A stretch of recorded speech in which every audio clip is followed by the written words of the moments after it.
എന്റെ പ്രിയമുള്ള സഹോദരങ്ങളെ, എന്തെല്ലാം പേക്കൂത്തുകൾ വിവാഹത്തിന്റെ തലേ ദിവസം മുതൽ തുടങ്ങുകയാ. മൈലാഞ്ചി മുതൽ തുടങ്ങും, പാതിരാത്രി 12 മണി വരെ കല്യാണ വീട്ടിൽ കിടന്ന് എന്തെല്ലാം പേക്കൂത്തുകൾ. സുബഹി നിസ്കരിക്കാതെ കിടന്നുറങ്ങും. വിവാഹം ജീവിതത്തിലെ ഏറ്റവും നല്ല കാര്യം, ഒരാണിന്റെ ജീവിതത്തിലെ ഏറ്റവും നല്ല കാര്യം വിവാഹം. ആ സമയത്ത് അന്നത്തെ ദിവസം സുബഹിയില്ല, 7 മണി വരെ കിടന്ന് നല്ല ഉറക്കം. ശൈത്താൻ മൂക്കിനകത്തും വായിക്കാത്തും ചെവിക്കാത്തും മൂത്രം ഒഴിച്ചു കൊടുത്തിട്ടുണ്ട്. അതും കുടിച്ചിട്ടാ പെണ്ണ് കെട്ടാൻ പോണേ, അതും കുടിച്ചിട്ടാ പെണ്ണ് കെട്ടാൻ പോന്നെ. എന്നിട്ടോ പടച്ചവനെ എന്തെല്ലാം ആട്, എന്തെല്ലാം നിക്കാഹ്. പടച്ചവനെ വല്ലാത്തൊരവസ്ഥയാ. ഗാനമേള നടത്തുന്നവരുണ്ട്, എന്തെല്ലാം അനാചാരങ്ങളിലൂടെ വിവാഹം നടന്നു. അത് കഴിഞ്ഞാ പിന്നെ എഴുന്നള്ളത്തിന് വരുന്ന, അമ്പലത്തിൽ നിന്ന് പറയെടുക്കാൻ വരുന്ന ആനയെ കൊണ്ടുവരുന്നത് പോലെ പടച്ചവനെ വിവാഹ പെണ്ണും ചെറുക്കനും വരുന്ന ഒരു കാഴ്ചയുണ്ട്. ഘോഷയാത്രയല്ലേ, JCB-യിൽ കൊണ്ടുവരുന്നവരുണ്ട്, പെട്ടിലോ അതാ ചെറിയ ഓട്ടോയ്ക്കകത്ത് കൊണ്ടുവരുന്നവരുണ്ട്, സൈക്കിളിനകത്ത് കൊണ്ടുവരുന്നവരുണ്ട്, ചെണ്ടമേളം നടത്തിയിട്ട് പുതുമണവാളനെയും മണവാട്ടിയെയും കൊണ്ടുവരുന്നവരുണ്ട്. അല്ലാഹുവേ, പിന്നെ എല്ലാം കഴിഞ്ഞു, പാതിരാത്രി എത്തിക്കഴിഞ്ഞ ഭാര്യയും ഭർത്താവും മണിയറക്കകത്തേക്ക് കടന്നു പോകുമ്പോ ആ സമയത്ത് പോലും പടക്കം പൊട്ടിക്കാൻ കൂട്ടുകാരെന്ന് പറയുന്ന ഒരു വിഭാഗം കടന്നു വരുമ്പോ കുടുംബക്കാര് മുഴുവനും അതിന് സപ്പോർട്ട് ചെയ്ത് കൊടുക്കുമ്പോ എന്റെ പ്രിയമുള്ള ചെറുപ്പക്കാരാ, ഇല്ലടാ ഇല്ലടാ, നിന്റെ രക്തത്തിൽ നിനക്ക് നല്ല മക്കള് പിറക്കൂലടാ. എന്റെ പ്രിയമുള്ള മുസ്ലിം പെണ്ണ്, പൊന്നുമോളെ, നിന്റെ വയറ്റില് നല്ല മക്കള് പിറക്കൂല. നിനക്ക് ഗുണം ചെയ്യുന്ന മക്കളെ നിനക്ക് അല്ലാഹു തരൂല. കാരണം നിന്റെ വിഭാഗത്തിന് വന്നവര് മുഴുവനും തലയിൽ കൈവച്ചിട്ട് നിന്നെ ശപിച്ചിട്ടാ പോകുന്നത്. എന്റെ പ്രിയമുള്ള ചെറുപ്പക്കാരാ, മോനെ, ദീനുള്ള കുടുംബത്തിൽ നിന്ന് പെണ്ണ് കെട്ടണം. സ്വന്തം മക്കളെ കെട്ടിച്ചു കൊടുക്കുമ്പോ അവന് പണമുണ്ടോ എന്നല്ല ആദ്യമായി നോക്കേണ്ടത്, അവൻ അല്ലാഹുവിനെ പേടിയുണ്ടോ എന്ന് നോക്കണേ ചെറുപ്പക്കാരാ. എന്റെ പ്രിയമുള്ള പെങ്ങളെ, നൊന്ത് പ്രസവിച്ച പൊന്നുമോള്, 18 കൊല്ലം പൊന്നുപോലെ വളർത്തിയ നിന്റെ പൊന്നാര മകള് പടച്ചവനെ ഒരുത്തന്റെ കയ്യിലേക്ക് പിടിച്ചു കൊടുക്കുമ്പോ അവൻ അല്ലാഹുവിനെ പേടിയുള്ളവനാണോ, അവന് നിസ്കാരമുള്ളവനാണോ എന്നാണ് പെങ്ങളെ നോക്കേണ്ടത്.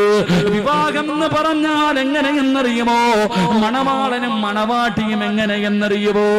മഹാനായ നബി മുഹമ്മദ് മുസ്തഫ സല്ലല്ലാഹു അലൈഹി വസല്ലമ തങ്ങള് തന്റെ പ്രിയപ്പെട്ട പൊന്നാര മകളെ കെട്ടിച്ചു കൊടുത്തത് ആർക്കെന്നറിയുമോ?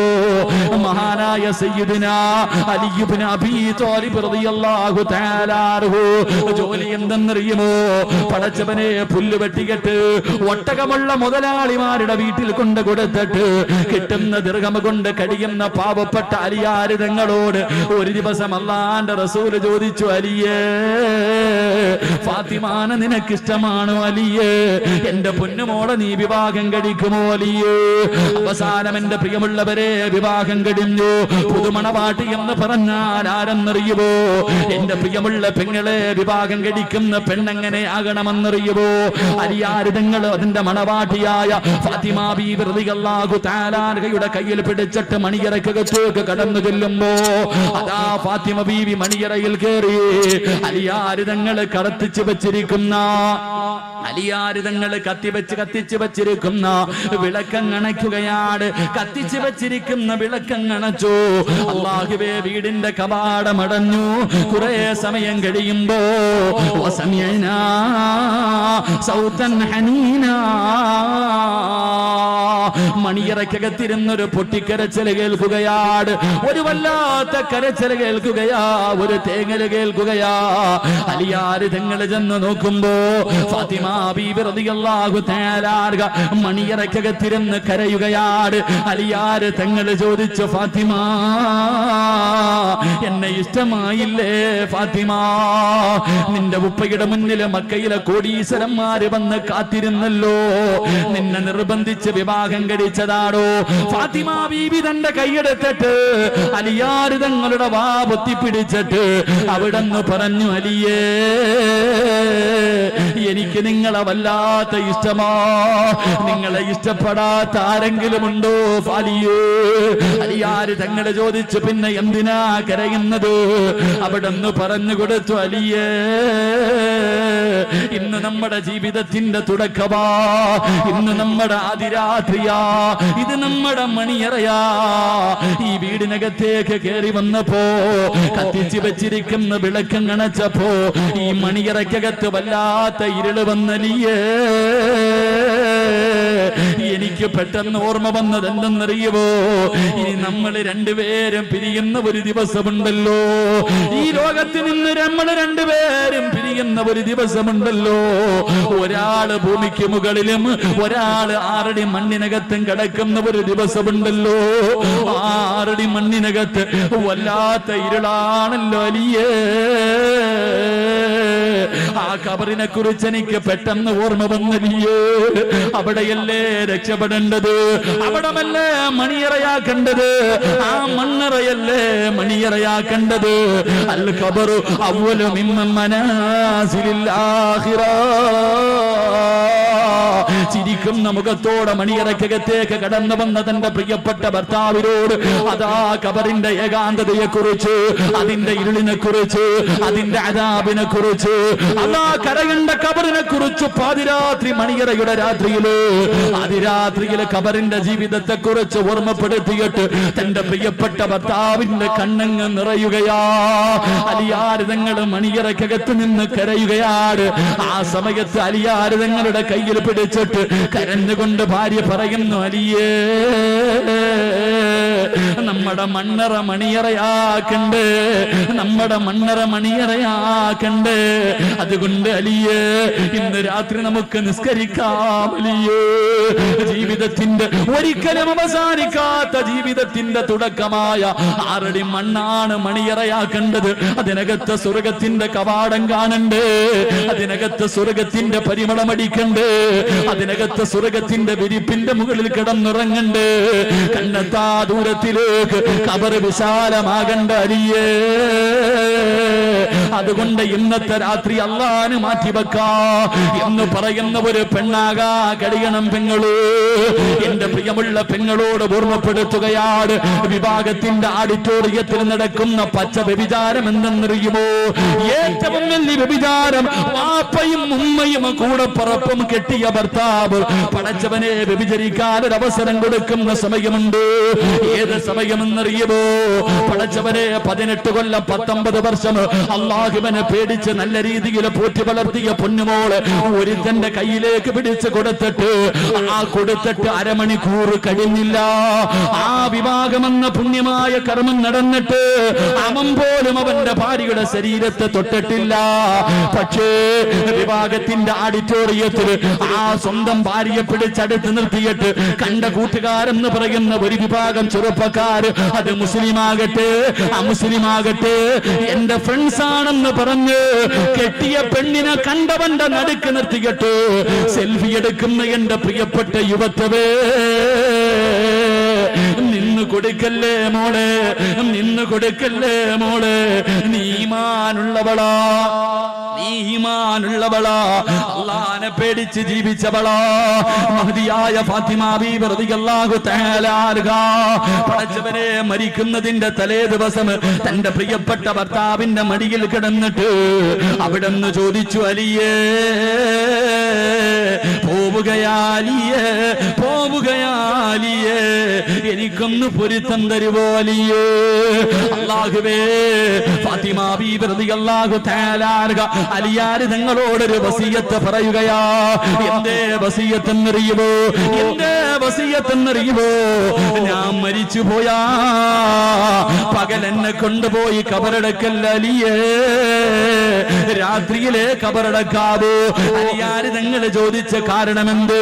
അലിയാര് തങ്ങളെ ചോദിച്ച കാരണമെന്ത്? അവിടെന്ന് പറയുന്നു, അലിയേ എന്റെ ശരീരം നിങ്ങളല്ലാതെ ഇന്ന് വരെ ഒരു മനുഷ്യനും കണ്ടിട്ടില്ല അലിയേ. എന്നെ പകലാണ് കബറടക്കുന്നതെങ്കിൽ എന്റെ മയ്യത്ത് പൊതിയുന്നത്, എന്റെ മയ്യത്ത് ചുമക്കുന്നത്, എന്റെ മയ്യത്ത് കബറിൽ ഇറക്കി വെക്കുന്നത് അന്യ പുരുഷന്മാരായിരിക്കുമല്ലോ അലിയേ. എന്നെ 3 കഷ്ടം വെള്ള തുണിയിൽ പൊതിഞ്ഞിട്ട് എന്റെ ശരീരം ഇങ്ങനെ കൊണ്ടുപോകുമ്പോ അവരെന്റെ ശരീരത്തിന്റെ വടിവ് കാണുമല്ലോ അലിയേ. അതുകൊണ്ട് രാത്രിയെ കബറടക്കാവൂ. പെണ്ണെന്ന് പറഞ്ഞാൽ അങ്ങനാ, പെണ്ണെന്ന് പറഞ്ഞാൽ അങ്ങനാ. ഉമ്മ മക്കളെ വളർത്തേണ്ടത് അങ്ങനാ, ചെറുപ്പക്കാരാ ഭാര്യ വളർത്തേണ്ടത് അങ്ങനാടാ. അല്ലാതെ കണ്ടവന്റെ കൂടെ പിടിച്ചു നിർത്തിയിട്ട് ഫോട്ടോ എടുക്കാറ് പച്ച വ്യഭിചാരം നടത്താൻ അവസരം കൊടുക്കുന്നവര് നിനക്ക് നല്ല മക്കള് പിറക്കൂല, നിന്റെ കുടുംബത്തിന് നല്ല മക്കള് ജനിക്കൂല. ഫാത്തിമാ ബീവി റളിയല്ലാഹു തആല വിവാഹത്തിന്റെ രാത്രിയിലെ ഖബറിനെ കുറിച്ച് ഓർമ്മപ്പെടുത്തിയ പ്രിയപ്പെട്ട ഭാര്യ, പടച്ചുറപ്പേ ഏത് വാപ്പയുടെ മകളാ, ഏത് വാപ്പയുടെ മകളാ. അല്ലാഹുവിന്റെ പ്രവാചകൻ തന്റെ ഭാര്യമാരിൽ ഏറ്റവും വയസ്സ് കുറഞ്ഞ ആയിഷാ ബീവി റളിയല്ലാഹു തആല 18 വയസ്സുള്ള ആയിഷാ ബീവിയുടെ നെഞ്ചത്ത് ചാരിക്കിടന്നിട്ട് റസൂലുള്ളാഹി പോവുകയാ. വാപ്പ ഭാര്യയുടെ മടിയിൽ കിടന്നു പോയി. അല്ലാഹുവേ പൊന്നുമോൾ ഭർത്താവിന്റെ മടിയിൽ കിടന്നു പോവുകയാ. അതുകൊണ്ട് ചെറുപ്പക്കാരാ റസൂലുള്ളാഹി പറയുന്നു, 2 നിന്റെ വിവാഹം പള്ളിയിൽ വെച്ച് നടത്തണേ എന്ന് നബി മുഹമ്മദ് മുസ്തഫ സല്ലല്ലാഹു അലൈഹി വസല്ലം. അല്ലാഹു ഭാഗ്യം നൽകി അനുഗ്രഹിക്കുമാറാകട്ടെ. അല്ലാഹു ഭാഗ്യം നൽകി അനുഗ്രഹിക്കുമാറാകട്ടെ. ഇതിപ്പോ ബോറടിച്ചു തുടങ്ങിയ നിർത്താറായോ? ഇരിപ്പ് കണ്ടിട്ട് അങ്ങനെ തോന്നുന്നു. ഇൻഷാ അല്ലാഹ് ഒരു കുറച്ചു നേരം കൂടെ, ഒരു അരമണിക്കൂറോടെ ഞാൻ നിർത്തിയേക്കാം. ഒത്തിരി വെള്ളമെങ്കിലും എന്താ പോകുന്നിടം വരെ പോകട്ടെ ഇൻഷാ അല്ലാഹ്. ഇനിയിപ്പോ തണുക്കായിത്തിരി നേരം വേണം ഇൻഷാ അല്ലാഹ്. അല്ലാഹു ഈമാൻ നൽകി അനുഗ്രഹിക്കുമാറാകട്ടെ. അപ്പൊ 3 എന്തായാലും മണിയറയിൽ ഇരുത്തിയിട്ട് പോണത് ശരിയല്ലല്ലോ, കുറച്ചുകൂടെ അങ്ങോട്ട് കടത്തി വിട്ടിട്ട് പോകാം. കല്യാണം കഴിഞ്ഞു, പെണ്ണുമാണ് മണിയറയിൽ കയറി. ഭാര്യയും ഭർത്താവും മണിയറയിൽ കയറി. മണിയറയിൽ കയറി കഴിയുമ്പോ പിന്നെ ഫസ്റ്റ് ചർച്ചകൾ തുടങ്ങി. പഴയ ചരിത്രങ്ങളൊക്കെ അങ്ങോട്ട് പറയും. അത് കഴിയുമ്പോ ഭർത്താവ് ഭാര്യയോട് ചോദിക്കും, എത്ര മക്കൾ വേണം? 3 എണ്ണം. 1 എഞ്ചിനീയർ, 1 കളക്ടർ, 1 MLA. അവിടെ ഒന്നും തുടങ്ങിയില്ല, അതിനു മുമ്പേ മക്കളെ തുടങ്ങി. പിന്നെ അവിടെ ചർച്ചകൾ തുടങ്ങി. എന്റെ പ്രിയമുള്ള സഹോദരങ്ങളെ, 3 നല്ല മക്കളെ കിട്ടണമെങ്കിൽ 3 അള്ളാന്റെ ഖുർആൻ പറയാ. അള്ളാഹുവിന്റെ പരിശുദ്ധമായ ഖുർആൻ പറയുന്നു. ഇപ്പൊ കല്യാണം കഴിഞ്ഞവരൊക്കെ ചിന്തിക്കുക, പടച്ചവനെ ഇത് വല്ലോ എന്താ, ഇത് വല്ലതും നടന്നിട്ടുണ്ടോ? ഞാൻ ഇതൊന്നും നോക്കിയിട്ടില്ലല്ലോ, ഇനിയിപ്പൊ എന്നോട് പറഞ്ഞിട്ട് എന്ത് കാര്യമാണ്? അപ്പൊ നിനക്കും രക്ഷപ്പെടാനുള്ള വഴി അവസാനം പറയാം. ഇത് നിന്റെ മക്കളുടെ കാര്യത്തിലെങ്കിലും സൂക്ഷിക്കും. നിനക്കേ പറ്റിയില്ല, നിന്റെ മക്കളുടെ കാര്യത്തിലെങ്കിലും സൂക്ഷിക്കുക. 3 എന്റെ പ്രിയമുള്ള സഹോദരങ്ങളെ ഖുർആൻ പറയാ. അള്ളാന്റെ ഖുർആൻ പറയാ. എന്റെ പ്രിയമുള്ള സഹോദരങ്ങളെ, 3ാമതായിട്ട് അള്ളാഹുവിന്റെ ഖുർആൻ പറയുകയാണ്. എന്റെ പ്രിയമുള്ള ചെറുപ്പക്കാരാ, എപ്പോഴും അള്ളാഹുവിനോട് ദുആ ചെയ്യണേ, റബ്ബനാ ഹബ് ലനാ മിൻ അസ്വാജിനാ വദുർരിയതിനാ ഖുർറത അയ്യുനിനെ പടച്ചവരെ, എന്റെ കണ്ണിന് കുളിർമയാകുന്ന മക്കളെ എനിക്ക് തരണേ അല്ലാ. മക്കളെ കിട്ടാ ദുആ ചെയ്യണേ. സാലിഹായ മക്കളെ കിട്ടാ ദുആ ചെയ്തിട്ട് മക്കളെ നേടണം. ചെറുപ്പക്കാരാ, ദുആ ചെയ്തിട്ട് വാങ്ങണം മക്കള്. റബ്ബിനോട് ദുആ ചെയ്തിട്ട് വാങ്ങണം മക്കള്. ഒരു വാപ്പ ദുആ ചെയ്തിട്ട് ഒരു മകനെ ചോദിച്ചു വാങ്ങി. ഒരു വാപ്പ ഒരു മോനെ കിട്ടാൻ അല്ലാഹുവിനോട് ദുആ ചെയ്യുകയാ. ഏത് വാപ്പയെന്നറിയുമോ? അല്ലാഹുവിന്റെ പരിശുദ്ധമായ ഖുർആൻ പറയുന്നുണ്ട്, യഹിയാ നബി അലൈഹിസ്സലാം. യഹിയ എന്ന് പറയുന്ന ഒരു പൊന്നുമോന്റെ ചരിത്രം അല്ലാഹുവിന്റെ ഖുർആൻ പറയുകയാ. ഇതുപോലെ അല്ലാഹുവിനെ കുറിച്ച് ഓർത്ത് കരഞ്ഞ ഒരു മകനില്ല. എന്റെ പ്രിയമുള്ളവരെ, മഹാനായ സക്കരിയാ നബി അലൈഹിസ്സലാം പടച്ചറപ്പേ, വിവാഹം കഴിഞ്ഞ് ഒരുപാട് കൊല്ലമായി പടച്ചവനെ മക്കളില്ല. അതാ പ്രായമായി പ്രായമായി, ഒരുപാട് പ്രായമായി. ചരിത്രം പറയുന്നു 120 വയസ്സ്, ഭാര്യയ്ക്ക് 99 വയസ്സ്. സക്കരിയ്യ നബി അലൈഹിസ്സലാം അതാ നോക്കുമ്പോ മറിയമെന്ന് പറയുന്ന 9 വയസ്സുള്ള ഒരു പൊന്നുമോള് പടച്ചവന്റെ പള്ളിയുടെ മിഹ്റാബിനകത്തിരുന്ന് പഴങ്ങൾ കലിച്ചു കൊണ്ടിരിക്കുകയാ. ആ പഴങ്ങളൊന്നും ആ സമയത്ത് കിട്ടുന്നതല്ല, ആ സമയത്ത് കിട്ടുന്ന പഴങ്ങളല്ല. പക്ഷേ 9 വയസ്സുകാരിയുടെ മുന്നിൽ പഴങ്ങൾ ഇരിക്കുകയാണ്. സക്കരിയ്യ നബി ചോദിച്ചു, ഖാലയാ മറിയമു അന്നാ ലകി ഹാദാ? ഖാല ഹുവ മിൻ ഇൻദില്ലാഹ്. മോളെ മറിയമേ, എവിടെ നിന്നാണ് ഈ പഴങ്ങൾ? എവിടെ നിന്നാണ്? ഇതൊന്നും ഈ നാട്ടിൽ കിട്ടുന്നതല്ലല്ലോ, പിന്നെ എവിടെ നിന്ന് നിനക്ക് ഈ പഴങ്ങൾ കിട്ടി? മറിയം ബീവി പറഞ്ഞു, എനിക്കെന്റെ റബ്ബ് തന്നതാ, എന്നെ പടച്ച റബ്ബ് എനിക്ക് തന്നതാ.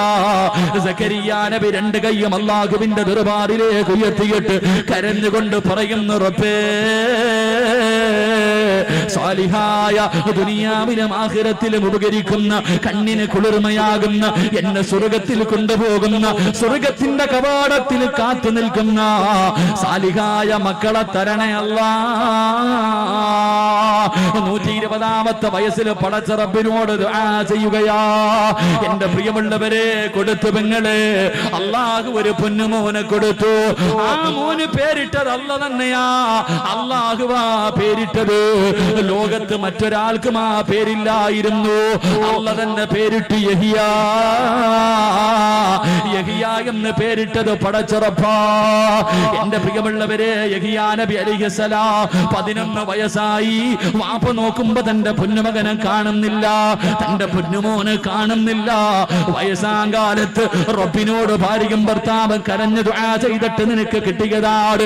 തന്റെ പൊന്നുമോനെ കാണാതെ വന്നപ്പോ സക്കരിയ്യ നബി ബൈത്തുൽ മുഖദ്ദസിന്റെ മുന്നിൽ ചെന്നിട്ട് പടച്ച റബ്ബിനോട് പൊട്ടിക്കരഞ്ഞുകൊണ്ട് അവിടുന്ന് പറഞ്ഞു, നാഥാ, കൈവിടല്ലേ പടച്ചവര്, കൈവിടല്ലേ പടച്ചവര്.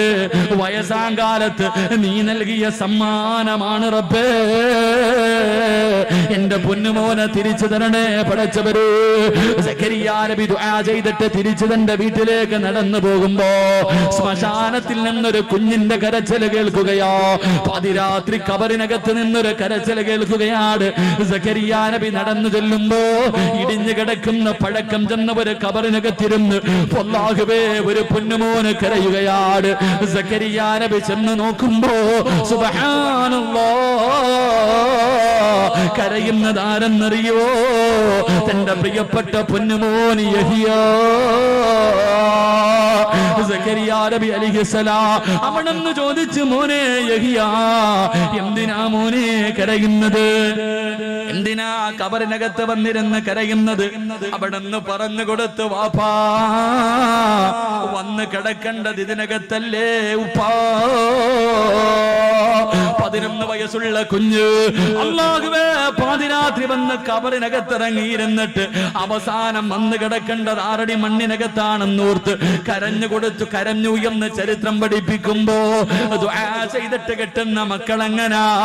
അതുകൊണ്ട് ദുആ ചെയ്യണേ, റബ്ബനാ ഹബിലനാ മിൻ അസ്വാജിനാ വദുരിയാതിനാ ഖുർറത അയ്യുനിന്, എന്റെ കണ്ണിന് കുളിർമയാകുന്ന, എന്റെ കണ്ണിന് കുളിർമയാകുന്ന മക്കളെ തരണേ എന്ന് റബ്ബിനോട് ദുആ ചെയ്യടൂ. ഒരു മോളെ പറഞ്ഞു തരട്ടെ, ദുആ ചെയ്തിട്ട് കിട്ടിയ രണ്ടാമത്തെ ഒരു മകളെ പറഞ്ഞു തരട്ടെ. ഹന്നത്തു ബീവി റളിയല്ലാഹു തആല അൻഹാ, ഹന്നത്തു ബീവി റളിയല്ലാഹു തആല അൻഹാ പ്രായമായി പടച്ചവരെ തനിക്ക് കുഞ്ഞിനെ കിട്ടാതെ വന്നപ്പോ ഒരു ദിവസം ഈന്തപ്പഴ മരത്തിന്റെ ചുവട്ടിൽ ഇങ്ങനെ ഇരിക്കുമ്പോ ഒരു പറവതന്റെ വായിൽ ഭക്ഷണം വെച്ചിട്ട് പറന്നു വരികയാ. എന്നിട്ട് തന്റെ കുഞ്ഞിന്റെ വായിലേക്ക് ആ തള്ളപ്പച്ചി ഇങ്ങനെ ഭക്ഷണം വെച്ച് കൊടുക്കുന്നത് കണ്ടപ്പോ ഹന്നത്തു ബീവി ഈന്തപ്പഴ മരത്തിന്റെ ചുവട്ടിലിരുന്നു കൊണ്ട് കണ്ണ് നിറഞ്ഞുകൊണ്ട് അല്ലാഹുവോട് പറഞ്ഞു, റബ്ബി ഹബിലി മിനസ്സാലിഹീൻ, എനിക്ക് സ്വാലിഹായ സന്താനത്തെ തരണേ അല്ലോ. അതുകൊണ്ട് റസൂലുള്ള പറയുകയാ, നല്ല മക്കളെ കിട്ടാ, നല്ല സന്താനത്തിനെ കിട്ടാ, എപ്പോഴും നീ ദുആ ചെയ്യണേ എന്ന് നബി മുഹമ്മദ് മുസ്തഫ സല്ലല്ലാഹു അലൈഹി വസല്ലം. അല്ലാഹു ഭാഗ്യം നൽകി അനുഗ്രഹിക്കുമാറാകട്ടെ. ഇനി വിശദീകരിക്കുന്നില്ല, പെട്ടെന്ന് അങ്ങോട്ട് പോട്ടെ.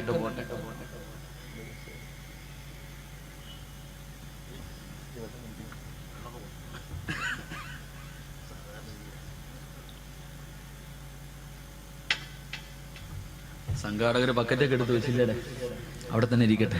അല്ലാഹു ബർക്കത്ത് ചെയ്യുമാറാകട്ടെ. അല്ലാഹു ബർക്കത്ത് ചെയ്യുമാറാകട്ടെ. പറമനുഷ്യന്മാരെ അല്ലാഹു ബർക്കത്ത് ചെയ്യുമാറാകട്ടെ. അല്ലാഹു നിങ്ങൾക്കും ബർക്കത്ത് നൽകുമാറാകട്ടെ. എൻ്റെ പ്രിയമുള്ള സഹോദരങ്ങളെ, വിവാഹം കഴിഞ്ഞു. മണിയറയിൽ ഭാര്യയും ഭർത്താവും ഇരുന്ന് ദുആ ചെയ്തു. പിന്നെ രണ്ടുപേരും കൂടെ ജീവിതത്തിലേക്ക് തുടങ്ങാൻ ഞാൻ വിശദീകരിക്കുന്നില്ല. പിന്നെ അങ്ങോട്ട് ഈ സ്ഥാനം കൊണ്ട് പറയാൻ പറ്റും, അവളെ കൊണ്ട് കഴിയില്ല. എന്റെ പ്രിയമുള്ളവർ, അവിടെ നിന്ന് അങ്ങോട്ട് ജീവിതം തുടങ്ങുന്നു. അവിടെ നിന്ന് ജീവിതം തുടങ്ങുമ്പോൾ ഭർത്താവും ഭാര്യയും ശാരീരികമായി ബന്ധപ്പെടുന്നതിനും ഒരു നിയമമുണ്ട്. അത് പറയുന്നവന് കാപ്പി പോലും ഇല്ല അല്ലേ? കേൾക്കാൻ വന്നവർക്കൊക്കെ ചായ മാത്രമേ ഉള്ള, കടിയുണ്ടോ? ചായയും കടിയൊക്കെ ഇല്ലേ? അൽഹംദുലില്ലാ, തിന്ന്. അല്ലാഹു സ്വർഗത്തിലെ ഭക്ഷണം നൽകി അനുഗ്രഹിക്കുമാറാകട്ടെ. അല്ലാഹു സ്വർഗത്തിലെ ഭക്ഷണം നൽകി അനുഗ്രഹിക്കുമാറാകട്ടെ. സ്വർഗത്തിൽ എല്ലാവർക്കും അല്ലാഹു ആദ്യമായിട്ട് തരുന്ന ഭക്ഷണം നമ്മൾ ആരും കഴിച്ചിട്ടില്ല. നമ്മൾ ആരും കഴിക്കാത്ത ഒരു ഭക്ഷണമാണ് അല്ലാഹു സ്വർഗത്തിൽ ആദ്യം കഴിക്കാൻ തരുന്നത്. അല്ലാഹു തിന്ന യോഗം നൽകി അനുഗ്രഹിക്കുമാറാകട്ടെ. ഏത് ഭക്ഷണമാ? ഏത് ഭക്ഷണമാ അറിയില്ല? നല്ല മീനിന്റെ കരളാണെന്ന് നബി മുഹമ്മദ് മുസ്തഫ. മീനിന്റെ കരളാണ് നാളെ സ്വർഗത്തിൽ വെച്ച് തിന്നാൻ അല്ലാഹ് ആദ്യം തരുന്നത്. എന്നിട്ട് വാങ്ങിയിട്ട് തിന്നണം. അല്ലാഹു യോഗം നൽകി അനുഗ്രഹിക്കുമാറാകട്ടെ. അപ്പൊ ഭാര്യയും ഭർത്താവും കൂടെ ശാരീരികമായി ബന്ധപ്പെടുന്നതിന് ഒരുപാട് വഴികളുണ്ട്, ഒരുപാട് കാര്യങ്ങളുണ്ട്. ഏറ്റവും കുറഞ്ഞത് 3 അദബ് പാലിക്കണം. അല്ലാതെ ചുമ്മാതെ ചാടിക്കേറി ഭാര്യയാണെന്ന് പറഞ്ഞിട്ട് അതിനൊരു നിയമമുണ്ട്. ഒന്നാമത്തെ നിയമം, നീ ബിസ്മി പറഞ്ഞിട്ടേ ബന്ധപ്പെടാവൂ എന്ന് നബി മുഹമ്മദ് മുസ്തഫ. ഏത് നല്ല കാര്യം ചെയ്യുമ്പോഴും ബിസ്മി അതിന് വല്ലാത്ത പ്രാധാന്യമാണ്. ബിസ്മി പറയാതെ ബന്ധപ്പെടാൻ കഴിയില്ല, പാടില്ല.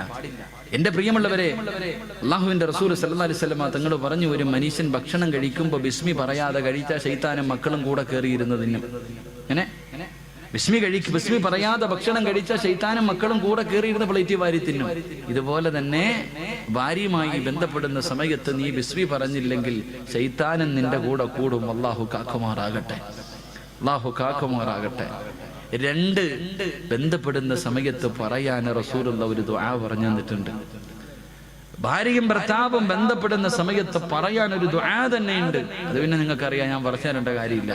3 ഭാര്യയും ഭർത്താവും ബന്ധപ്പെടുമ്പോൾ നിങ്ങളുടെ ഔറത്തുകൾ പരസ്പരം കാണാൻ പാടില്ലെന്ന് നബി മുഹമ്മദ് മുസ്തഫ. നബി മുഹമ്മദ് മുസ്തഫ. ഇതിപ്പോ ഉസ്താദേ, ഞാൻ കെട്ടിയ പെണ്ണുമ്പിള്ളയുടെ ഔറത്ത് എനിക്ക് കണ്ടുകൂടെ? അതാ ചിന്തിക്കണത്. ഭാര്യയും ഭർത്താവും ബന്ധപ്പെടുന്ന സമയത്ത് പോലും അവരുടെ ഔറത്ത് കഴിവിന്റെ പരമാവധി കാണാതിരിക്കാൻ പരിശ്രമിക്കുക. കണ്ണുകൾ വല്ലാത്തതാ. അല്ലാഹു നമ്മളെ കാക്കുമാറാകട്ടെ.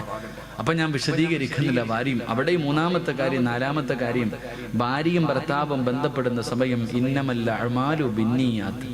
ഒരു മനുഷ്യന്റെ നീയത്തിന് പ്രാധാന്യം ഉണ്ടെന്ന്.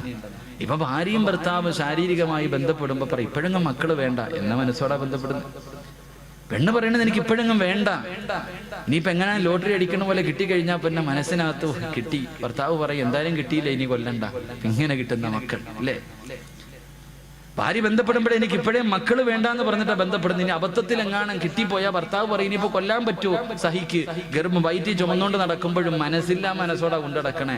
പിന്നെ എങ്ങനെ നന്നാവും മക്കളെ, എന്റെ മക്കൾ? അല്ലാഹു കാക്കുമാറാകട്ടെ. അപ്പം ഭാര്യയുടെയും ഭർത്താവും വിവാഹമെല്ലാം കഴിഞ്ഞു.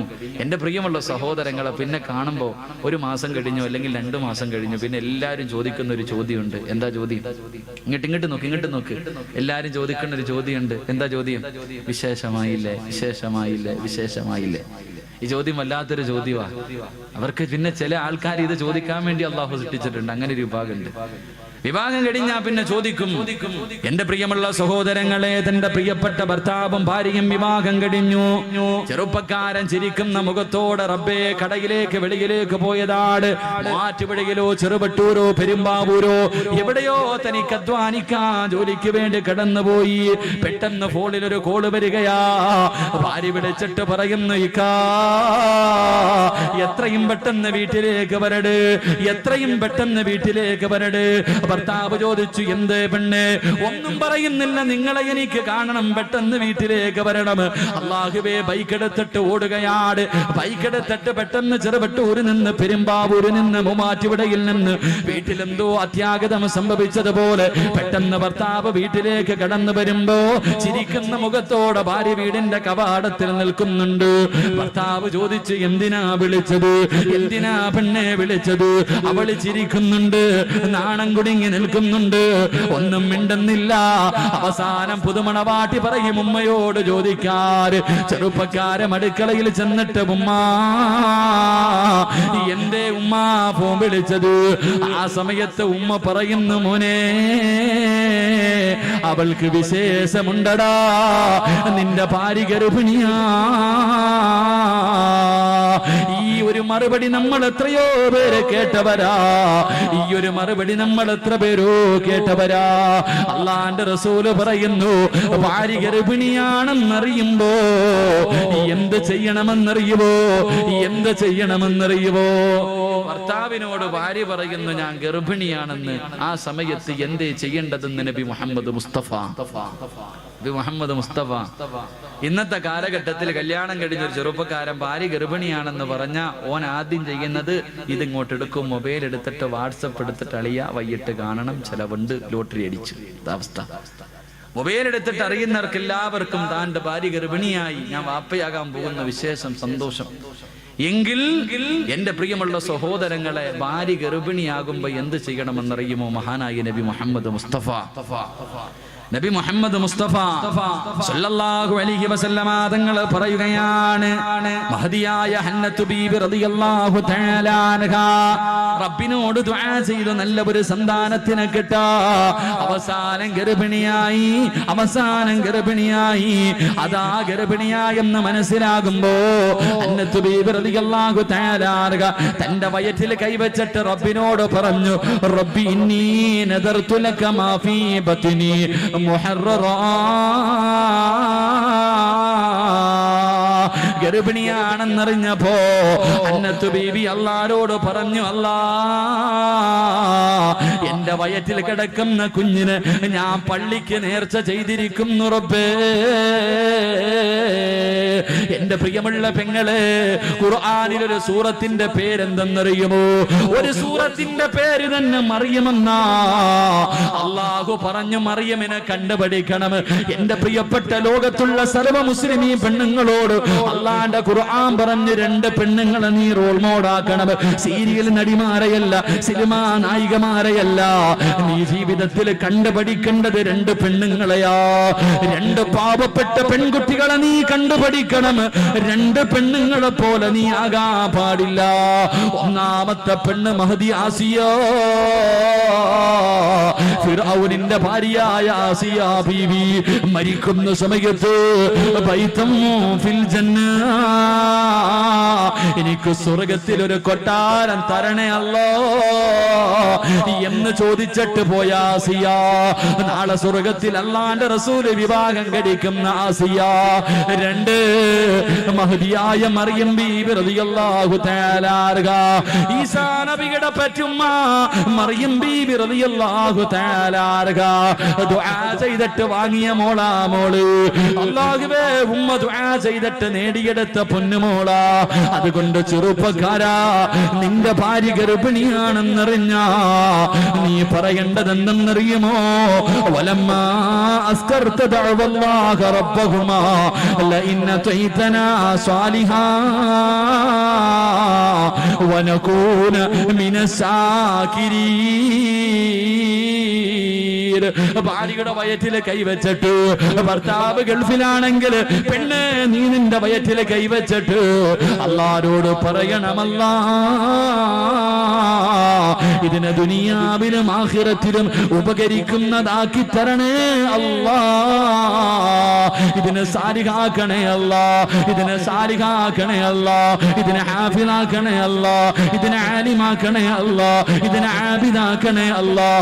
എന്നിട്ട് പറയണം വനകൂന മിനസ്സാകിരീൻ,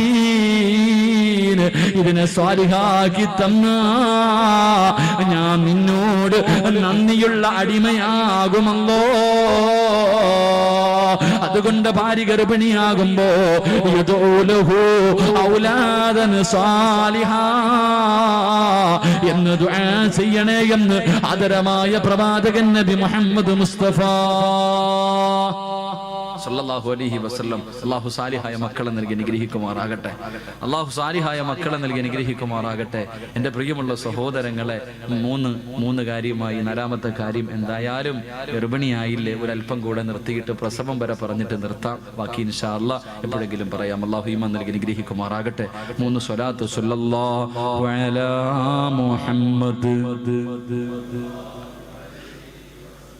സല്ലല്ലാഹു അലാ മുഹമ്മദ് സല്ലല്ലാഹു അലൈഹി വസല്ലം.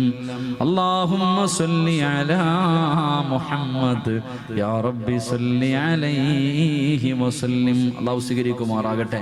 എൻ്റെ പ്രിയമുള്ളവരെ, നാലാമത്തെ കാര്യം ഇത് കൂടെ പറഞ്ഞു നിർത്താം. പ്രിയപ്പെട്ട ഭാര്യയും ഭർത്താവും മനസ്സിലാക്കേണ്ടത്, ഡോക്ടർ പറഞ്ഞു ഭാര്യ ഗർഭിണിയ, പിന്നെ ഡോക്ടർ പറയും റെസ്റ്റ് എടുക്കണം. പിന്നെ ഭർത്താവ് താഴെയും വെക്കൂല തലയിലും വെക്കൂല, അങ്ങനത്തെ അവസ്ഥയാ. ഭാര്യയോട് പറയും ഇനി തിന്നാനും കുളിക്കാനും ബാത്റൂമിൽ പോകാനും മാത്രം എഴുന്നേറ്റാൽ മതി, ബാക്കി സമയം മുഴുവനും ഒരു കിടപ്പ് കിടപ്പ് തന്നെ. എന്റെ പ്രിയമുള്ള സഹോദരങ്ങളെ, മക്കളെ നന്നാക്കാൻ തുടങ്ങേണ്ടത് എപ്പം മുതലെന്നറിയുമോ? നീ ഗർഭിണിയായിരിക്കുന്ന സമയം മുതൽ. എന്റെ പ്രിയമുള്ള സഹോദര ബക്കറ്റ് എടുക്കാൻ പറയും. ഇത്രയും കൂടെ 5 മിനിറ്റും കൂടെ ഇവരൊക്കെ ഇരുന്നോട്ടെ, അല്ലെങ്കിൽ ഇപ്പൊ എഴുന്നേറ്റ് വെക്കണം. ബക്കറ്റ് എടുത്ത് കഴിഞ്ഞാൽ ആൾക്കാർ എഴുന്നേറ്റ് പോകും. ഇൻഷാ അല്ലാഹ്. അള്ളാഹു പള്ളിക്ക് അള്ളാന്റെ ഭവനത്തിനുള്ളത് അള്ളാഹു തരും. അള്ളാഹു നൽകി അനുഗ്രഹിക്കുമാറാകട്ടെ. അള്ളാഹു നൽകി അനുഗ്രഹിക്കുമാറാകട്ടെ. എന്റെ പ്രിയമുള്ള സഹോദരങ്ങളെ, മക്കളെ നന്നാക്കാൻ തുടങ്ങേണ്ടത് ഗർഭിണിയായിരിക്കുന്ന സമയത്താണ്. ഒരു ഉമ്മയുടെ സ്വഭാവം കുഞ്ഞിനുണ്ടാകും. ഒരു ഉമ്മ ഗർഭിണിയായിരിക്കുന്ന സമയത്ത് ഏറ്റവും കൂടുതൽ മൊബൈലിലും വാട്സപ്പിലുമാണ് കളിച്ചിട്ടുള്ളതെങ്കിൽ, 1 വയസ്സായി വാപ്പ പൊക്കി തോളി വെക്കുമ്പോ പോക്കറ്റിൽ നിന്ന് പൊക്കിയിരിക്കും മൊബൈൽ. നിന്റെ കുഞ്ഞ് പറഞ്ഞു കൊടുക്കണ്ട. എന്റെ പ്രിയമുള്ളവരെ, നിന്റെ മക്കൾ നീ ഏറ്റവും കൂടുതൽ ചാറ്റ് ചെയ്തിരിക്കുക. അള്ളാഹുവിന്റെ പരിശുദ്ധമായ ഖുർആൻ പറഞ്ഞു, നീ ഗർഭിണിയാണെന്ന് അറിയുന്ന അതേ സമയം നിന്റെ കുഞ്ഞിന് കാണാനും കേൾക്കാനുമുള്ള കഴിവ് അള്ളാഹു കൊടുക്കുമെന്ന് നബിയുനാ റസൂലുള്ളാഹി. നമ്മൾ അറിയുന്നത് വയറ്റിൽ കിടക്കണ കുഞ്ഞൊന്നും കാണുന്നില്ല എന്നാരാ പറഞ്ഞ? കാണുന്നില്ല, ഒന്നും അറിയുന്നില്ല എന്നാരാ പറഞ്ഞേ? ഞാൻ ഒരു സംശയം ചോദിക്കട്ടെ. ഞാനൊരു സംശയം ചോദിക്കാം. ഈ കുഞ്ഞുങ്ങളെ, കരയുന്ന കുഞ്ഞിനെ എടുത്ത് കയ്യിൽ വെച്ചിട്ട് ഇങ്ങനെ താരാട്ട് പാടും, ഇങ്ങനെ ആട്ടാറുണ്ട്. ആട്ടാന്നല്ല പറയാ. ഇങ്ങനെ കുഞ്ഞിനെ കയ്യിൽ വെച്ചിട്ട് അങ്ങനെ ആക്കണ സമയത്ത് കുഞ്ഞ് കരച്ചിൽ നിർത്തും, ഉറങ്ങും. ഇങ്ങനെ ആട്ടിയാൽ കുഞ്ഞ് ഉറങ്ങുമെന്നുള്ള ഇൽമ എവിടെ നിന്നാ പഠിച്ചത്? നിങ്ങൾ മനസ്സിലാക്കി. എല്ലാവരും കുഞ്ഞിനെ എടുത്ത് കയ്യിൽ ആരെങ്കിലും പഠിപ്പിച്ചു കൊടുത്തിട്ടുണ്ടോ കുഞ്ഞിനെ ഇങ്ങനെ ആട്ടാൻ? ഇല്ല. കയ്യിലെടുത്ത് വെച്ച് ആട്ടിയാലുടനെ കുഞ്ഞ് കരച്ചിൽ നിർത്തും, ഉറങ്ങാറുണ്ട്. ഇത് എവിടെ നിന്ന് കിട്ടിയ ഇൽമ? എന്റെ പെങ്ങളെ, നീ ഹോസ്പിറ്റലിൽ പോയപ്പോ ഡോക്ടർ പറയും വെള്ളം കുറവാ, ഇത്തിരി കൂടെ കുടിച്ചോളാം അല്ലേ? എന്റെ പെങ്ങളെ, നിന്റെ വയറ്റിനകത്ത് നിന്റെ കുഞ്ഞ് നിന്റെ ഗർഭപാത്രത്തിൽ വെള്ളത്തിനകത്ത് കിടന്ന് ആടി പഠിച്ചിട്ടുണ്ട്. ഇങ്ങനെ നീ അങ്ങോട്ടും ഇങ്ങോട്ടും നടക്കുമ്പോഴും മറിഞ്ഞു കിടക്കുമ്പോഴും തിരിഞ്ഞു കിടക്കുമ്പോഴും ഈ കുഞ്ഞു വയറ്റിന്റെ അകത്ത് കിടന്ന് ഇങ്ങനെ ആടി പഠിച്ചിട്ടുണ്ട്. അതുകൊണ്ടാ നീ ഇങ്ങനെ ആട്ടുന്ന സമയത്ത് നിന്റെ കുഞ്ഞുറങ്ങുന്നത്. അല്ലാഹു ഈമാൻ നൽകി അനുഗ്രഹിക്കുമാറാകട്ടെ. ഖുർആനാ പറഞ്ഞത്, ഇന്നാ ഖലഖനൽ ഇൻസാന മിൻ നുത്ഫത്തിൻ അംശാജിൻ നബ്തലി ഫജഅൽനാഹു സമീഅൻ ബസീറ. അല്ലാഹു കാണാനും കേൾക്കാനുമുള്ള കഴിവ് നിന്റെ കുഞ്ഞിന് കൊടുത്തിട്ടുണ്ട്. അതുകൊണ്ട് നീ സംസാരിക്കുമ്പോ, നീ ഭർത്താവിനോട് സംസാരിക്കുമ്പോ നീ ശ്രദ്ധിക്കണം, ഒരാളുകൂടെ വയറ്റിന്റെ ഉള്ളിലുണ്ട്. അല്ലാഹുവേ പടച്ചവനെ, മഹാനായ ഇമാമുനാ സാഫി റളിയല്ലാഹു തആല അൻഹു, ആറാമത്തെ വയസ്സിൽ അല്ലാഹുവിന്റെ ഖുർആൻ മുഴുവനും കാണാതെ പഠിച്ചു. അല്ലാഹുവിന്റെ ഖുർആൻ മുഴുവനും ആറാമത്തെ വയസ്സിൽ കാണാതെ പഠിച്ചു. ആ ഖുർആനിന്റെ അർത്ഥവും പഠിച്ചു. 6 വയസ്സേ ആയുള്ളൂ. എങ്ങനെ പഠിച്ചു മോളെ?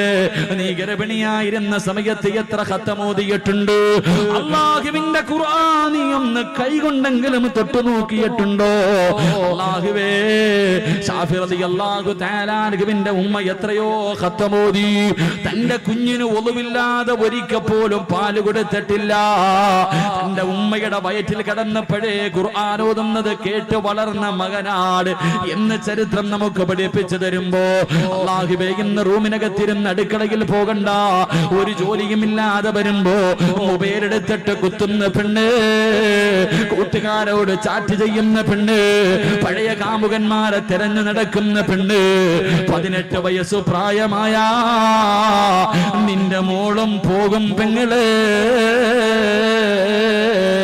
അതുകൊണ്ട് എന്റെ പ്രിയപ്പെട്ട പെങ്ങളോട് പറയുകയാ, അള്ളാനെ പേടിച്ച് ജീവിക്കുമോള്. നീ ഗർഭിണിയായിരിക്കുന്ന സമയത്ത് നിസ്കരിച്ചിട്ടുണ്ടോ? നിന്റെ മോളും നിസ്കരിക്കും. നീ ഖുർആൻ ഓതിയിട്ടുണ്ടോ? നിന്റെ മോളും ഖുർആൻ ഓതും. നീ അള്ളാനെ പേടിച്ച് ജീവിച്ചിട്ടുണ്ടോ? നിന്റെ കുഞ്ഞും അള്ളാനെ പേടിച്ച് ജീവിക്കും. പക്ഷേ ആ സമയത്ത് നീ പടച്ച റബ്ബിനെ മറന്നിട്ടുണ്ടോ? നീ ഫേസ്ബുക്കിലും വാട്സപ്പിലുമാണ് നിന്റെ ജീവിതം തെള്ളി നീക്കിയതെങ്കിൽ, നീ ടിവിയുടെ മുന്നിലിരുന്നാണ് സമയം കളഞ്ഞതെങ്കിൽ, നിന്റെ മക്കളും ടിവിയുടെ ഫ്രണ്ടിൽ നിൽക്കുമ്പോ, നിന്റെ മക്കളും തലതിരിഞ്ഞു പോകുമ്പോ കരഞ്ഞിട്ട് കാര്യമില്ല, പൊട്ടിക്കരഞ്ഞിട്ട് കാര്യമില്ല, വിളിച്ചു കോപിയിട്ട് കാര്യമില്ല. നന്നാക്കാൻ തുടങ്ങേണ്ടത് അവിടെ നിന്നാ പൊന്നുമോള്. അതുകൊണ്ട് എന്റെ പ്രിയമുള്ള സഹോദരങ്ങളോട്, സഹോദരിമാരോട് അല്ലാഹുവിന്റെ പരിശുദ്ധമായ ഖുർആൻ പറയുകയാ, എന്റെ പ്രിയമുള്ളവരെ, നമ്മുടെ മക്കളുണ്ടല്ലോ, അവരെല്ലാം പഠിക്കുന്നുണ്ട്. പഠിച്ചവനെ ഇന്നത്തെ യുവതലമുറയുണ്ടല്ലോ, 18 വയസ്സ് 19 വയസ്സ് ഇന്നലെയും ഒരു ചെറുപ്പക്കാർ, ഉസ്താദേ എന്റെ പെങ്ങള് 10ാം ക്ലാസ്സിലാ പഠിക്കുന്നത്.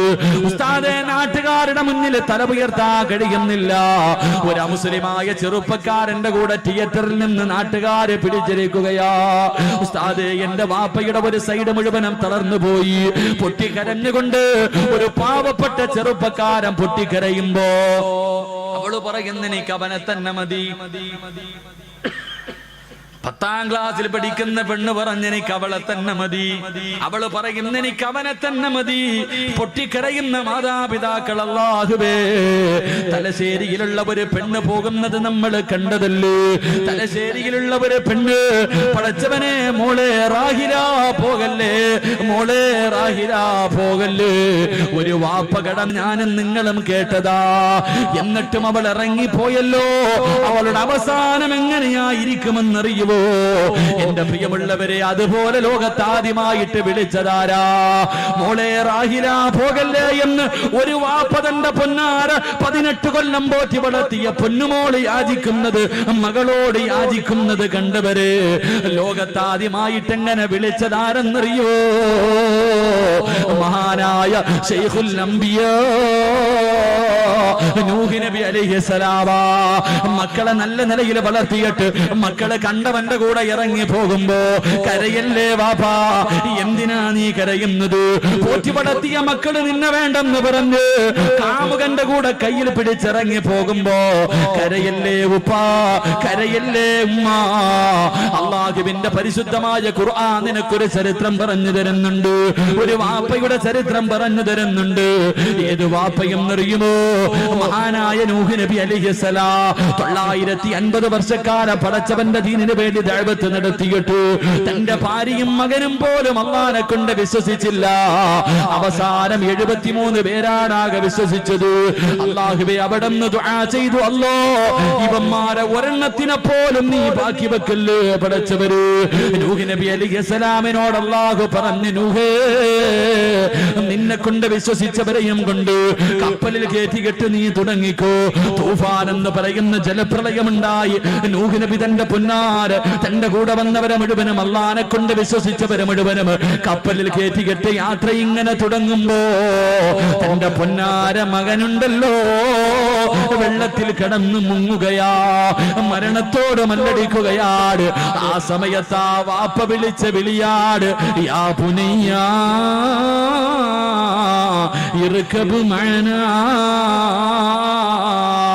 ആ വാപ്പയാ ആദ്യമായിട്ട് വിളിച്ചത് യാ ബുനയ്യ, ഏ പൊന്നുമോനെ, പൊന്നുമോനെ, ഇർകബ് മഅനാ, ഒന്ന് കേറടാ, വാപ്പയുടെ കൂടെ കേറടാ, ഇല്ലെങ്കിൽ ചത്തുപോകുമടാ, ഇല്ലെങ്കിൽ നീ ചത്തുപോകുമടാ, നശിച്ചു പോകുമടാ. വാപ്പ തന്റെ പൊന്നാര മകനെ സ്നേഹത്തോടെ വിളിച്ചപ്പോ അവിടെന്ന് പറഞ്ഞ മറുപടി എന്തെന്നറിയുമോ? വാപ്പാ, ആ കാണുന്ന പർവ്വതത്തിന്റെ മുകൾ തട്ടിൽ കയറിയിട്ട് ഞാൻ രക്ഷപ്പെടുമെന്ന് വാപ്പയോട് പറയുമ്പോ അള്ളാന്റെ ഖുർആൻ പറയുകയാ, ഒറ്റ സെക്കൻഡ് കൊണ്ടെല്ലാം കഴിഞ്ഞു. തന്റെ പ്രിയപ്പെട്ട പൊന്നുമോന് വെള്ളത്തിൽ ചത്തു മലർന്നു കിടക്കുന്നത് കണ്ടപ്പോ അല്ലാഹുവേ, എത്ര ദ്രോഹം ചെയ്തവനാണെങ്കിലും മകനാണല്ലോ. നൂഹ് നബിയുടെ കണ്ണ് നിറഞ്ഞു, നൂഹ് നബിയുടെ കണ്ണ് നിറഞ്ഞു. അല്ലാഹുവേ, റൂഹുൽ അമീൻ മലക്ക് ജിബ്രീൽ അലൈഹിസ്സലാം ഇറങ്ങി വന്നിട്ട് അവിടെന്ന് പറഞ്ഞു കൊടുത്ത മറുപടി എന്തെന്നറിയുമോ? എന്റെ പ്രിയപ്പെട്ടവരോട്, മക്കളെ നല്ല രീതിയിൽ പോറ്റി വളർത്തിയിട്ട് നിന്റെ മക്കളെ തലതിരിഞ്ഞു പോയാ അവര് കാരണം കണ്ണുനീര് കുടിക്കേണ്ട ഗതി വന്നാ, കള്ള കുടിച്ച് വീട്ടിലേക്ക് കയറി വന്നു, നിന്നെ തല്ലുന്ന മക്കള് നിന്നെ വീട്ടിലുണ്ടോ? പ്രായമായവരെ വീട്ടിൽ നിന്ന് അടിച്ചിറക്കുന്ന മക്കളുണ്ടോ? നിന്നെ കണ്ണുനീര് കുടിപ്പിക്കുന്ന മക്കളുണ്ടോ? നിന്നെ പട്ടിണിക്കിടുന്ന മക്കളുണ്ടോ? കുത്തുവാക്കും പരിഹാസവും പറയുന്ന മക്കളുണ്ടോ? എന്നെ നശിപ്പിച്ച ഉമ്മ നിങ്ങളാണെന്ന് മുഖത്ത് നോക്കിയിട്ട് വാപ്പയോടും ഉമ്മയോടും പറയുന്ന മക്കളുണ്ടോ? കരയല്ലേ ഉമ്മ, കരയല്ലേ ഉപ്പ. അല്ലാഹുവേ, നൂഹ് നബിയോട് ജിബ്രീൽ പറഞ്ഞ മറുപടി എന്തെന്നറിയുമോ? വലൈസ മിൻ അഹ്ലി, നബിയേ, ഇവൻ നിങ്ങളുടെ കുടുംബത്തിൽ പറഞ്ഞവനല്ല, ഇവള് നിന്റെ കുടുംബത്തിൽ പെട്ടതല്ല. ജനിച്ചെന്നേ വെള്ളമ്മ, ജനിച്ചെന്നേ വെള്ളമ്മ, കരയല്ലേ, കരയല്ലേ, ഇവള് നിന്റെ കുടുംബത്തിൽ പിറന്നതല്ല എന്ന അല്ലാഹുവിന്റെ ഖുർആൻ പരിചയപ്പെടുത്തുമ്പോ എന്റെ പ്രിയമുള്ളവരെ, നമ്മുടെ മക്കളെ നല്ല പോലെ വളർത്തട്. അതാ പ്രസവം കഴിഞ്ഞു, ബാങ്ക് കൊടുത്തു, ഇഖാമത്ത് കൊടുത്തു, സൂറത്തു തഖല്ലാഹു, അല്ലാഹുവിന്റെ പരിശുദ്ധമായ ഖുർആൻ ഇഖ്ലാസ് ഓതി, യദാ ഇന്നാ അൻസൽനാഹു, അത് കഴിഞ്ഞ് റബ്ബേ സൂറത്തുൽ ആൽ ഇംറാന്റെ 32ാമത്തെ ആയത്ത് ഓതി. അവിടെന്ന് തുടങ്ങുകയാണ്, അവിടെന്ന് തുടങ്ങുകയാ. നമ്മുടെ മക്കളെല്ലാം പഠിക്കുന്നുണ്ട്. പിഞ്ചു കുഞ്ഞുങ്ങൾക്കൊന്നും മനസ്സിലാകുന്നില്ലെന്ന് നീ വിചാരിക്കല്ലേ, നമ്മുടെ മക്കൾക്കെല്ലാം മനസ്സിലാകുന്നുണ്ട്. ഒരു ചരിത്രം പറഞ്ഞു തരാ, നമ്മുടെ മക്കൾക്ക് എല്ലാം മനസ്സിലാകുന്നുണ്ട്. കൊച്ചിലെ ശീലം ചുടല വരെയാണെന്ന് ചുമ്മാ അതല്ല പറയുന്നത്. എന്റെ പ്രിയമുള്ളവരെ, മഹാനായ ജാബിർ റളിയല്ലാഹു തആല അൻഹു, അല്ലാഹുവിന്റെ പ്രവാചകന്റെ സഹാബിയാ, വീടിനകത്ത് വല്ലാത്ത സന്തോഷമോ. ഭാര്യയും ഭർത്താവും സന്തോഷം കാരണം തുള്ളിച്ചാടുകയാണ്, ഭാര്യയും ഭർത്താവ് സന്തോഷം കാരണം തുള്ളിച്ചാടുകയാ. എന്തേ കാരണമെന്നറിയുവോ? അന്ന് അവരുടെ വീട്ടിലൊരാള് വിരുന്നിന് വരികയാ, ഒരാള് വീട്ടിലേക്ക് വിരുന്നിന് വരുന്നുണ്ട്. ആരെന്നറിയുമോ? മഹാനായ നബി മുഹമ്മദ് മുസ്തഫ സല്ലല്ലാഹു അലൈഹി വസല്ലമ തങ്ങൾ വിരുന്നിന് വരികയാ. റബ്ബേ, വല്ലാത്ത സന്തോഷം. അതാ ജാബിർ തങ്ങൾ പോയ ആടിനെ പിടിച്ചറുക്കുകയാണ്. ആടിനെ പിടിച്ചറുത്തു. പടച്ചവനെ, പെട്ടെന്ന് ഇറച്ചിക്കറി തയ്യാറാക്കുകയാ. ഭാര്യ വീടിനകത്തിരുന്ന് ചപ്പാത്തി റെഡിയാക്കുകയാ. 2 ആമക്കള് വീടിന്റെ വെളിയിൽ കിടന്ന് കളിക്കുകയാണ്. റബ്ബേ, ഭാര്യയും ഭർത്താവും അടുക്കളയിൽ ഭക്ഷണം തയ്യാറാക്കിക്കൊണ്ടിരിക്കുമ്പോ വീടിന്റെ വെളിയിൽ നിന്ന് കളിക്കുന്ന 2 പിഞ്ചു കുഞ്ഞുങ്ങളുണ്ടല്ലോ. ജ്യേഷ്ഠൻ അനുജനോട് ചോദിച്ചു, മോനെ, വാപ്പാടിനെ അറുത്തത് എങ്ങനാണെന്ന് എന്റെ പൊന്നുമോൻ കണ്ടോ? അനുജൻ പറഞ്ഞു, ഇല്ല ഇക്കാ, ഞാൻ കണ്ടില്ല. മോനെ, വാപ്പാടിനെ അറുത്തത് എങ്ങനെയാണെന്ന് നിനക്ക് കാണണോ? കാണാൻ ആഗ്രഹമുണ്ടെന്ന് പറയുമ്പോ പടച്ചുറപ്പേ, വാപ്പാടിനെ അറുത്തിട്ട് വെച്ച കത്തി എടുത്തുകൊണ്ട് വരികയാ. ഒരു കയറും എടുത്തുകൊണ്ട് വന്നു. അനുജന്റെ കൈകാലുകൾ കെട്ടി, വാപ്പാടിന്റെ കാല് കെട്ടിയതുപോലെ അനുജന്റെ കയ്യും കാലും കെട്ടി പിടിച്ചു ചരിച്ചു കിടത്തി. വാപ്പാടിന്റെ കഴുത്തിൽ കത്തി വെച്ചതുപോലെ. സുബ്ഹാനല്ലാഹ്, പൊന്നാര അനുജന്റെ കഴുത്തിൽ കത്തിവെച്ചിട്ടറുക്കാൻ തുടങ്ങി. ആ പിഞ്ചുമോണ്ട് അല്ലാഹുവേ കഴുത്തങ്ങ് മുറിഞ്ഞിട്ട് രക്തം ഇങ്ങനെ ചാടുകയാ, കൈകാലുകളിട്ടടിക്കുകയാ, മരണവേദനയിൽ കിടന്ന് പിടയുകയാ. തന്റെ പൊന്നാര അനുജന മരണത്തോട് മല്ലടിക്കുന്ന കാഴ്ച കാണുമ്പോ കയ്യിലിരിക്കുന്ന കത്തികെടുത്ത് വലിച്ചെറിഞ്ഞിട്ട് ആ പിഞ്ചുമോനോടുകയാണ്. റബ്ബേ, കടുത്തട്ട പൊന്നുമോര് അവിടെ കിടന്ന് മരണപ്പെടുകയാ. രണ്ടാമത്തെ മൂത്തവനോട് ഉയരമുള്ള സ്ഥലത്തേക്ക് ഓടിക്കേറുകയാണ്. ഉയരമുള്ള സ്ഥലത്തേക്ക് ഓടിക്കേറുകയാ. കാല് തെറ്റിയിട്ട് താഴെ വീടൂ, കാല് തെറ്റിയിട്ട് താഴെ വീടൂ.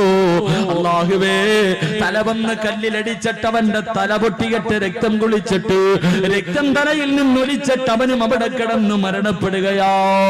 ഭാര്യയും ഭർത്താവ് റസൂലുള്ളാഹിന് കൊടുക്കാ വീടിനകത്ത് ഭക്ഷണം ഉണ്ടാക്കിക്കൊണ്ടിരിക്കുമ്പോ രണ്ട് പൊന്നാര മക്കള് വീടിന്റെ വെളിയിൽ കുളിച്ച് കിടക്കുകയാ. അവസാനം നെയ്തീർന്നു വാങ്ങുന്നതിന് വേണ്ടി ഭാര്യ വീടിന്റെ വെളിയിലേക്ക് ഇറങ്ങുമ്പോ സുബ്ഹാനല്ലാഹ്, ഒരുമ്മ കാണാൻ പറ്റാത്ത കാഴ്ചയാണല്ലോ. നൊന്ത് പ്രസവിച്ച പൊന്നുമോന്റെ തല അറ്റ് കിടക്കുകയാ. അല്ലാഹുവേ, പൊന്നുമോന്റെ മയ്യത്തിന്റെ മുന്നിലിരുന്ന് കരയുകയാണ്. ആ ഉമ്മ എന്ത് ചെയ്യണമെന്നറിയുന്നില്ല, എന്ത് പറയണമെന്നറിയുന്നില്ല. തന്റെ പൊന്നാര മകന്റെ മയ്യത്തിന്റെ മുന്നിലിരുന്ന് കരയുകയാ. കുറെ സമയം കഴിഞ്ഞു. അവിടുന്ന് ചിന്തിച്ചു, അല്ലാ, എന്റെ ഭർത്താവിനോട് പറയാൻ പാടില്ലല്ലോ, റസൂലുള്ള വരികയാണല്ലോ, റസൂലുള്ളാഹിന്റെ ഭക്ഷണം തയ്യാറാക്കുകയാണല്ലോ, ഞാൻ എന്തിനാ കരയുന്നത്? അല്ലാഹു തന്നത് അല്ല തന്നെ തിരിച്ചെടുത്തല്ലോ. ഇത് റബ്ബ് തരുന്ന പരീക്ഷണമാണല്ലോ, ഇത് റബ്ബ് തരുന്ന പരീക്ഷണമാണല്ലോ. അല്ലാഹുവേ, തന്റെ പൊന്നുമകന്റെ മയ്യത്തെടുത്ത് മാറ്റിക്കിടത്തി തുണിയെടുത്ത് പുതച്ചിട്ടു മുന്നോട്ട് നടക്കുമ്പോ രണ്ടാമത്തെ മകനും കിടക്കുകയാ. തന്റെ പൊന്നാര മകന് അവനെയും എടുത്തുകൊണ്ട് വന്ന് കൂടെ കിടത്തിയിട്ട് കണ്ണുനീര് തുടച്ചിട്ട് അടുക്കളയിൽ ഭർത്താവിന്റെ കൂടെ പോയിരിക്കുകയാണ്. അവിടെ ഇരുന്ന് ചപ്പാത്തി റെഡിയാക്കി കൊണ്ടിരിക്കുമ്പോ അതാ വരുന്നു നബി മുഹമ്മദ് മുസ്തഫ. അല്ലാഹുവിന്റെ റസൂല് കടന്നു വരികയാ, അല്ലാഹുവിന്റെ റസൂല് കടന്നു വരികയാ. പ്രവാചകൻ ഇങ്ങനെ നടന്നു വരുമ്പോ മുഖറബുൽ അംലാക്ക് മലക്ക് ജിബ്രീൽ അലൈഹിസ്സലാം കടന്നു വന്നിട്ട് അവിടുന്ന് പറയുന്നു, യാ റസൂലല്ലാഹ്, അല്ലാഹുവിന്റെ നബിയേ, ഭക്ഷണം കഴിക്കുമ്പോ ഒറ്റയ്ക്ക് കഴിക്കല്ലേ, ഭക്ഷണം കഴിക്കുമ്പോ ഒറ്റയ്ക്ക് കഴിക്കല്ലേ. അവിടെ രണ്ടാമക്കളുണ്ട് നബിയേ, അവരെ കൂടെ വിളിച്ചിട്ട് ഭക്ഷണം കൊടുക്കണേ നബിയേ. വീടിനകത്തേക്ക് കടന്നു വന്നു. ജാബിറുതങ്ങളെല്ലാവരെയും സ്വീകരിച്ചു, ഭക്ഷണം എടുത്തു വെച്ചു. കഴിക്കാ സമയമായപ്പോ റസൂലുള്ള വിളിക്കുന്നു, ജാബിറേ, ആ മക്കളുണ്ടല്ലോ, വിളിക്ക് ജാബിറേ. അല്ലാഹുവിന്റെ റസൂല് പറഞ്ഞു തീരേണ്ട താമസം ജാബിറുതങ്ങളൊന്നും അറിഞ്ഞിട്ടില്ല. ഭാര്യയോട് പറഞ്ഞു, പെണ്ണ്, മക്കളെ റസൂലുള്ള വിളിക്കുന്നു, വിളിച്ചു കൊണ്ടുവാ. ആ പെണ്ണ് പറഞ്ഞില്ല, ഭക്ഷണം കഴിക്കാൻ പറ. രണ്ടാമതും വിളിച്ചു, മൂന്നാമതും വിളിച്ചു. അവസാനം ഭാര്യ മറുപടി പറഞ്ഞപ്പോ ജാബിറുതങ്ങൾക്ക് വല്ലാത്ത ദേഷ്യം തോന്നി. പടച്ചുറപ്പ്, ഭാര്യ ഭർത്താവിന്റെ കയ്യിൽ പിടിച്ച് വീടിന്റെ വെളിയിലേക്ക് കൊണ്ടുവന്നിട്ട് പുതച്ചിട്ടിരിക്കുന്ന തുണിയങ്ങ് മാറ്റേണ്ട താമസമുണ്ടല്ലോ. ജാബിറുതങ്ങളുടെ ഹൃദയം പൊട്ടുകയാ. രണ്ട് മക്കള് രക്തത്തിൽ കുളിച്ച് മരിച്ചു കിടക്കുന്ന കാഴ്ചയാ. തന്റെ പൊന്നാര മക്കളുടെ മയ്യത്തിന്റെ മുന്നിൽ ഇരുന്നിട്ട് കരയുകയാണ്. അല്ലാഹുവേ, എന്ത് ചെയ്യണമെന്നറിയുന്നില്ല, എന്ത് ചെയ്യണമെന്നറിയുന്നില്ല.